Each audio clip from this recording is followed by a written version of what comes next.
Madame, Monsieur, bonsoir. Très heureuse de vous retrouver au programme. Une impression de beau temps avec des températures variables à l'image d'un ciel contrasté. Demain matin, certes que le talweg saharien qui nous concerne sera limité par un renforcement anticyclonique. Néanmoins, le soleil sera contrarié par des nuages joufflus assez tenaces qui vont bourgeonner sur les plaines atlantiques nord et centre. Probablement plus tard, les villes côtières entre Agadir et Tarfaya. A signalé également un axe orageux qui va se creuser sur le sud des provinces sahariennes. En deuxième partie de journée, on va garder pratiquement la même configuration avec un axe perturbé sur la façade sud.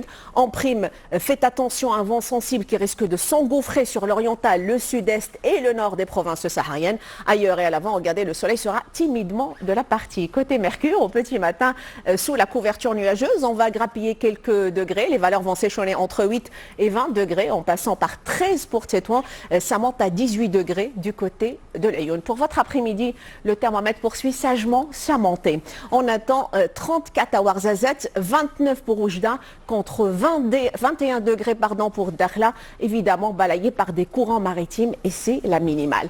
Cette ambiance en demi-teinte sera quasi à l'identique pour la journée de samedi, avec un ciel qui va s'ennuager sur les 3/4 du royaume. Alors dimanche, le temps sera relativement maussade sur la plupart de nos régions.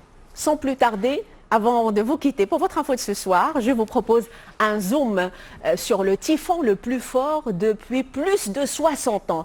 Baptisé Mawar, le phénomène climatique serait la 5e tempête tropicale équivalente à la catégorie 5 sur la planète.